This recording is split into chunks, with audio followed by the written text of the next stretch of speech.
Guys, இன்னைக்கு வீடியோவோட concept என்னன்னா, பெரிய பெரிய யூடியூபர்ஸ் இருக்காங்கல்ல, அவங்க சின்ன சின்ன மீம் பேஜஸ் எல்லாம் யூஸ் பண்ணி அவங்களுக்கு தேவையான சாதகமான விஷயங்களை இங்க சோசியல் மீடியால பரப்ப வைக்கிறாங்கன்றதுதான் கான்செப்ட். இங்க யூடியூப் கம்யூனிட்டியில என்ன பேசப்படுதுன்னா, சில பேர் காசு கொடுத்து அவங்களுக்கு தேவையான செய்தியை பரப்ப வைக்கிறாங்க, இன்னும் சில பேர் காசு கொடுக்காம அவங்க மேல ஒரு நல்ல மதிப்பு இருக்கும்ல, அந்த மதிப்பை பயன்படுத்தி சின்ன சின்ன மீம் பேஜஸ் சில விஷயங்கள் செய்ய வைக்கிறாங்கன்னு பேச்சடிபடுது. என்ன மாதிரி சில விஷயங்கள் ப்ரோ செய்ய வைக்கிறாங்கன்னு கேட்டீங்கன்னா, ஃபார் எக்ஸாம்பிள் ஒரு பெரிய இன்ஃப்ளூயன்சருக்கு பயங்கரமா அடி எழுதுன்னு வச்சுக்கோங்களேன். உருட்டு மூவிக்கு அப்புறம் தான் கடந்த 1.5 வருஷமா எக்ஸ்போஸ் வீடியோவா இங்க போயிட்டு இருக்கு. அதனால ஏதாவது ஒரு பெரிய இன்ஃப்ளூயன்சருக்கு பெரிய அடி விழுதுன்னு வச்சுக்கோங்களேன். இவங்க என்ன பண்ணுவாங்கன்னா, அந்த சின்ன மீம் பேஜஸ் கிட்ட பேசி, இவர் இது வரைக்கும் எவ்வளவு நல்ல விஷயங்கள் செஞ்சிருக்காரு பத்தியா, ஆனா நம்ம அல்பத்தனமா யாரோ சில பேர் யூடியூப்ல எக்ஸ்போஸ் வீடியோ போட்டாங்கன்ற காரணத்துக்காக அவரை போட்டு இப்படி அடிக்கிறோமே அப்படின்ற மாதிரி மீம்ஸ் போட சொல்லுவாங்க. அப்படி இல்லையா, அந்த யூடியூபரை இங்க யாராவது ஒருத்தன் எக்ஸ்போஸ் பண்ணி பேசியிருப்பான்ல, அவனை பத்தி சில நெகட்டிவான விஷயங்கள் இன்டர்நெட்ல பரப்புறதுக்காக சில மீம் பேஜஸ் கூட டைப் வச்சுக்கிறதாவும் கூறப்படுது. நான் ஏற்கனவே சொன்ன மாதிரி இந்த விஷயம் காசு கொடுத்து நடக்கிறதாவும் சொல்றாங்க. இன்னும் சில பேர் காசு கொடுக்காம அவங்களோட நன்மதிப்பை வச்சு அவங்களுக்கு தேவையான செய்திகளை, அவங்களோட சுயலாபத்துக்கு உதவி செய்யற மாதிரியான செய்திகளை மீம் பேஜஸ் மூலமா பரப்புறதா சொல்றாங்க. இதை பத்தி பேசலான்னு ஆல்ரெடி ஒரு ஸ்கிரிப்டே எழுதி வச்சிருந்தோம். மீம் பேஜஸ்னு ஒரு ஸ்கிரிப்டே எழுதி வச்சிருந்தோம். நெக்ஸ்ட் மந்த் தான் இந்த வீடியோவை ரிலீஸ் பண்றதாவே பிளானே. பட் அதுக்குள்ளேயே சித் ஃப்ரீக்வன்சி ரீசெண்டா ஒரு வீடியோ போட்டாங்களா, அதுல போய் பார்த்தா ஏட்டுடியே இந்த மாதிரி ஒரு விஷயத்துல மாட்டிருக்காரு. அதாவது நீங்கன்னு இல்ல, இது வரைக்கும் நான் எக்ஸ்போஸ் பண்ண எல்லா பீப்புளுமே அவங்க கேட்ட கேள்விக்கு பதில் சொல்ல முடியலன்னா அவங்க வாயில இருந்து வர அடுத்த வார்த்தை அந்த பொண்ணு அட்டென்ஷனுக்காக பண்றாங்க, பணத்துக்காக, பாப்புலாரிட்டிக்காக பண்றாங்க அப்படிங்கிறது தான். கடைசி வரைக்கும் நீங்க தப்பே பண்ணல, நான் கேள்வி கேட்டது தான் தப்பு இல்லையா? இப்போ ரீசெண்டாக டெக் சூப்பர் ஸ்டார் என்னன்னா அவரோட ஸ்டேட்டஸ்ல என்கேஜ்மெண்ட்டுக்கு அப்படின்னு சொல்லி ஸ்டேட்டஸ் வைக்கிறாரு.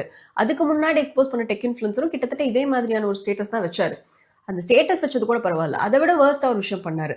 எல்லா மீம் பேஜ் கிட்டையும் போயிட்டு உங்க சோ கால் லாயர் அக்கா அவங்களோட பிசினஸை வந்துட்டு மார்க்கெட்டிங்காக தான் வந்து என்ன எக்ஸ்போஸ் பண்ணாங்க, ஏன் இன்டென்ஷன் பப்ளிக் காஸ், ஆனா அவங்க இன்டென்ஷன் வந்து ப்ரொமோஷன் அப்படின்னு சொல்லி என் கம்பெனியோட டொமைன் வாங்கின டேட் வரைக்கும் ஸ்கிரீன்ஷாட் எடுத்து எல்லா பேஜுக்கும் அனுப்பிக்கிட்டு இருந்தாரு.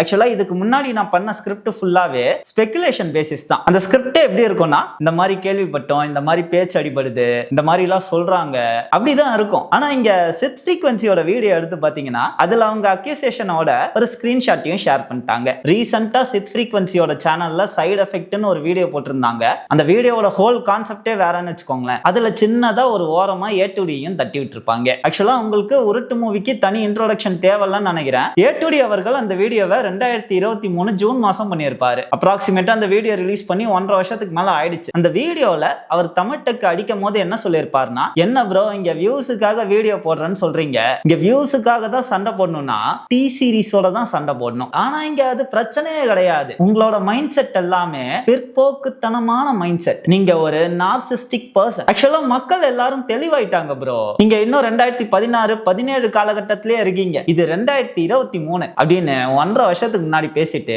2024 இவரே அந்த வேலையை பண்ணி வச்சிருக்காரு. நாங்க தானே ஈயோட சப்ஸ்கிரைப் கவுண்ட் என்ன, அதான் அந்த வீடியோ எல்லாம் போட்டு எத்தனை 1 வருஷம் 2 வருஷம் ஆகுது. அப்ப எவ்வளவு இருப்போம்? 2 லட்சம் 3 லட்சம் இருப்போம். இப்போ உங்க சப்ஸ்கிரைப் கவுண்ட் என்ன? 3.8 மில்லியன் 60 ஒர்க் பெரிய வியூஸா? இங்க வியூஸுக்கு தான் சண்டை போடணும்னா இங்க டி சீரிஸ் கூட தான் போய் சண்டை போடணும். சண்டை போடலாமா? இங்க அது சண்டையே கிடையாது, பிரச்சனையே கிடையாது. இந்த பிற்போக்குத்தனமான இந்த நார்சிஸ்டிக்கான மைண்ட் செட்டை முதல்ல தலையில இருந்து கழட்டி வைங்க. வியூஸுக்கும் கண்டென்ட்டுக்கும் மேட்டர் கிடையாது. ஏதோ வந்து வியூஸ்க்காக தான் பண்றாங்கன்னு சொல்றீங்க. என்ன அதான் எனக்கு புரியல. வியூஸ்க்காக பண்றாங்க. வீடியோ லென்த் என்ன? அந்த வீடியோ லென்த்ல என்ன? 18 மினிட்ஸ் 20 மினிட்ஸ் எல்லாமே வந்து பார்த்தா 20 மினிட்ஸ் ஆவரேஜ் 20 மினிட்ஸ் என்ன பேச உட்காந்து கதை விட முடியும், வாயில வட சொல்ல முடியுமா? ஃபுல்லாவே கண்டென்ட் தெரிஞ்சுக்கிட்டு பேசுங்க. பாருங்க, முதல்ல வீடியோ போய் பாருங்க. ஓ இவன் சொல்லிட்டாமா, நம்மளை பத்தி ஏதோ சொல்லிட்டான், அதனால இவன் வீடியோ பார்க்க கூடாதுப்பா, இவனை வந்து எப்படியா செய்யணும்பா, இவனை எப்போ கிடைப்போனா அவன் வந்து இவனை செய்யலாம்பா. அப்படி கிடையாது நண்பரே, உருட்டு நண்பர்களே, அப்படி கிடையாது. நீங்க வந்து இப்போ வந்து 2016, 17 காலகட்டங்கள் இல்லை, 2023 மக்கள் எல்லாம் தெளிவாயிட்டாங்க. 1984 வருஷம் 20 வருஷம் ஓடிடுச்சியா? இப்போ உலகம் 2007 இருக்கு. நீ சொன்ன அசர்தன் கம்ப்யூட்டர் எல்லாமே பழசாயிடுச்சு. என்னன்னா இந்த பிரச்சனை எல்லாம் எங்க ஆரம்பிச்சது? ஏட்டுடிக்கு பிரச்சனை எல்லாம் எங்க ஆரம்பிச்சது? பிரியாணி மேனை எதிர்த்து தயாலு டிசைன்ஸ்க்கு சப்போர்ட்டா ஏட்டுடி அவர்கள் ஒரு வீடியோ போட்டிருப்பாரு. அந்த வீடியோவை கலாய்ச்சு பிளஸ் தயாலு டிசைன்ஸ் அவங்க அம்மாவெல்லாம் லைட்டா எக்ஸ்போஸ் பண்ணி சித் ஃப்ரீக்வன்சி ஒரு வீடியோ போட்டிருப்பாங்க. அப்போ சித் ஃப்ரீக்வன்சி ஒரு சின்ன சேனல் தான், ரொம்ப சின்ன சேனல் தான். நான் சொல்றது ஒரு 6-7 மாசத்துக்கு முன்னாடி சித் ஃப்ரீக்வன்சியோட இந்த வீடியோ ரிலீஸ் ஆகி மக்களுக்கு உண்மை தெரிய ஆரம்பிச்ச உடனே தலைவர் A2D என்ன பண்ண ஆரம்பிச்சிருக்காருன்னா, அவருக்கு தெரிஞ்ச மீம் பேஜஸ்க்கெல்லாம் கான்டாக்ட் பண்ண ஆரம்பிச்சிருக்காரு. அவங்க கிட்ட போய் சித் ஃப்ரீக்வன்சி இதை எதுக்காக பண்றாங்கன்னா, உங்களோட சோ கால்டு லாயர் அக்கா எதற்காக பண்றாங்கன்னா அவங்களோட பிசினஸ ப்ரமோட் பண்றதுக்காக தான், உண்மையை பேசணும்ன்றதுக்காகலாம் இல்ல அப்படின்ற மாதிரி மீம் பேஜஸ்க்கு மெசேஜ் அனுப்பிச்சிருக்காரு. அப்படி அவரோட அபிஷியல் பேஜ்ல இருந்தே, இன்ஸ்டாகிராம் பேஜ்ல இருந்தே அந்த மெசேஜ் போயிருக்கு. அந்த மெசேஜோட ஸ்கிரீன்ஷாட்டை சித் ஃப்ரீக்வன்சி அவங்களோட ரீசெண்டான சைடு எஃபெக்ட் என்ற வீடியோல எக்ஸ்போஸ் பண்ணி விட்டாங்க. ஆக்சுவலா தலைவர் அவரோட உருட்டு மூவில என்ன சொல்லியிருப்பாருன்னா, ஒரு சைக்கோவான பூமர் அங்கிள் ஒருத்தன் இருப்பான், அவங்க கிட்ட எல்லாம் போய் தமிழ் டெக் பேச்சுவார்த்தை வச்சிருக்காரு.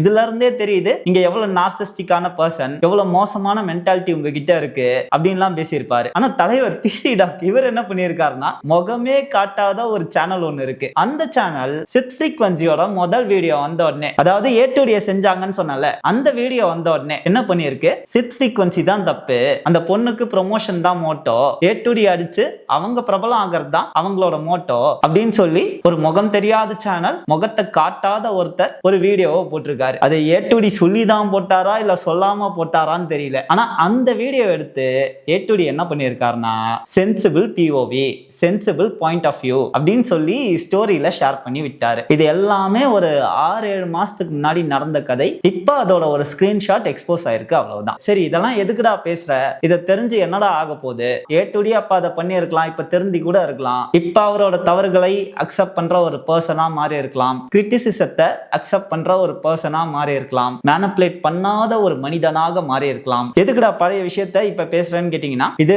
மக்களுக்கான வீடியோ இல்ல, மீம் பேஜஸ்க்கான வீடியோ. ஏன்னா இந்த சின்ன சின்ன மீம் பேஜஸ் இந்த பெரிய பெரிய கிரியேட்டர்ஸ் என்ன பண்றாங்கன்னா, அவனுங்க இஷ்டத்துக்கு வளைச்சு மிஸ்ஹேண்டில் பண்ணிட்டு இருக்கானுங்க, மேனிபுலேட் பண்ணிட்டு இருக்காங்க. இன்னும் சில தகவல்கள்லாம் என்ன வருதுன்னா, இதுவும் ஸ்பெகுலேஷன் தான். இந்த பெரிய பெரிய கிரியேட்டர்ஸ்க்கு தான், இவனுங்களுக்கே ஒரு டீம் இருக்குல்ல, இவனுங்களுக்கு தான் ஒரு 5 பேர் சேர்ந்த குழு ஒர்க் பண்ணுதுல, அதுல ஒருத்தனோட வேலையே என்னன்னா, இவனுங்களுக்கு ஃபேன் பேஜை உருவாக்கி அதன் மூலமா மீம்ஸை பரப்ப வைக்கிறது. அதாவது டைரக்டா இவர் பேசிட்டாருன்னு வச்சுக்கோங்களேன், நான் A2D சொல்ல, ஏதோ ஒரு எக்ஸ் கிரியேட்டர்னு வச்சுக்கோங்க, டைரக்டா இவர் பேசிட்டாருன்னா அடி விழும். அதனால என்ன பண்றது, சின்ன மீம் பேஜஸ் வச்சு பேச விடுறது, இல்ல அவரே ஒரு ஃபேன் பேஜ் கிரியேட் பண்ணி வச்சிருப்பாரு, மல்டிபிள் ஃபேன் பேஜஸ் கிரியேட் பண்ணி வச்சிருப்பாரு, அதை வச்சு ப்ரோமோட் பண்றது, அதை வச்சு அவங்களோட எனிமீஸ் அடிக்கிறது, இல்ல இவர் இப்படிப்பட்டவர் அப்படிப்பட்டவர்னு பாராட்டி பேசுறது, இதெல்லாம் நடந்துட்டு இருக்கிறதா காதுல விழுது கைஸ். அண்ட் இந்த சின்ன சின்ன மீம் பேஜஸ்லாம் ரன் பண்றது யாரு தெரியுமா, ஸ்கூல் பசங்களும் காலேஜ் பசங்களும் தான். இந்த வேலைக்கு போயிட்டானா அவனுக்கு இந்த டைம்லாம் இருக்காது. சோ அந்த ஸ்கூல் பசங்களையும் காலேஜ் பசங்களையும் இவனுங்க ஈஸியா மேனிபுலேட் பண்றாங்க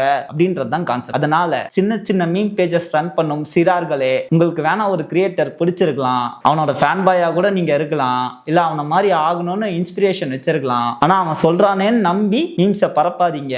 உங்களுக்கு படிக்கிற வேலை இருக்கு, இல்ல காலேஜ் படிக்கிறீங்கன்னா வாழ்க்கையில அடுத்த கட்டம் போறதுக்கான வேலை இருக்கு, கேம்பஸ்ல செலக்ட் ஆகணும், இல்ல பிசினஸ் பண்ண போறீங்கன்னா அதுக்கேத்த பிளான போடணும். சோ அதுல கான்சென்ட்ரேட் பண்ணுங்க. இந்த மாதிரி பெரிய பெரிய இன்ஃப்ளூயன்சர்ஸ்க்கு பின்னாடி சுத்தாதீங்க. ஓகேவா? அவ்வளவுதான் கைஸ் இந்த வீடியோ. கூடிய சீக்கிரமே உங்களை வேற ஒரு வீடியோல வந்து சந்திக்கிறேன். நன்றி, வணக்கம்.